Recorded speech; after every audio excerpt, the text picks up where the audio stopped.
Hello out there, I'm the oldest nerd.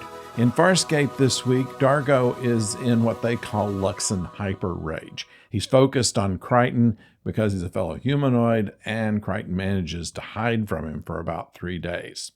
Although Dargo has left the ship to a planet they were passing by. Once Crichton comes out of hiding, they go down to look for him and find a party going on where Dargo is quite happy to be there and delighted to see John. John asks if he's being hugged to death as part of the rage. Nevertheless, all the natives look to be sunburned farmer types and are just about as happy as Dargo is, having a good time at the party. But their leader, who they're introduced to, is quite pale. Now, Rigel goes, he's eating of the party food and goes to relieve himself, and an explosion happens about that time. So he's been a subject of assassination attempts before, so they decided it would be a good thing to take him back to Moya along with Aaron, who is not so good around heat, and that planet is rather hot. So they return to Moya while Crichton and Zahn investigate. Soon, Zahn is content as Dargo is, and Crichton is concerned about this. He goes to investigate, and he's captured by a group that implant a worm in him that makes him sick. It turns out that the farmers harvest and consume what's called a tannot root that acts like a drug. The people who take the drug are very happy to go out and do all the farming and then party after that. Anyway, the people who wormed Crichton gave him immunity from the root's effects, and they are a group that are concerned about their world. They think that it's dying, and they need Crichton's help.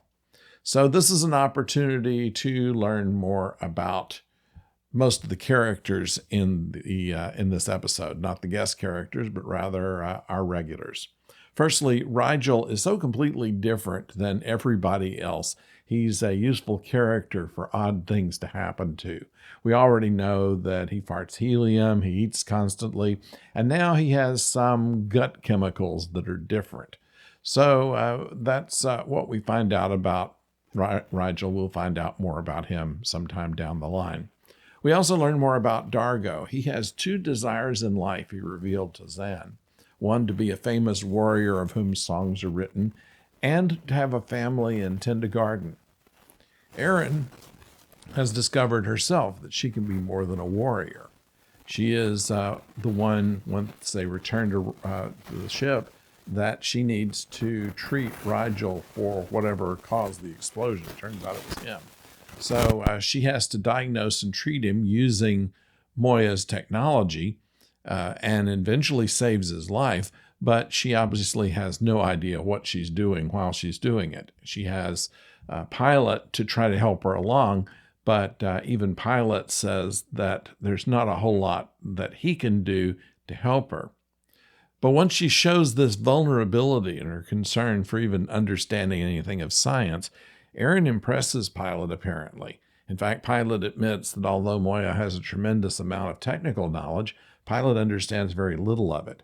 He asks Erin not to tell the others, but trusts her with such a sensitive point. So this relationship begins here with Erin and Pilot, and that will continue on as the show goes on. The planet was pretty well thought out by the designers, in my opinion. The costumes made sense for the type of work they were doing. The drug didn't seem to change their personalities, but would keep them happy. They weren't overworked, didn't seem to party. They weren't overworked. They didn't seem to be slaves. They seemed to party as hard as they worked. That avoids the idea that they were treated as slaves. The reveal near the end where John finds out what else the root is for makes perfect sense. But what bothers me about this is the speed that Dargo and Zahn, and maybe the whole population, returns to normal behavior.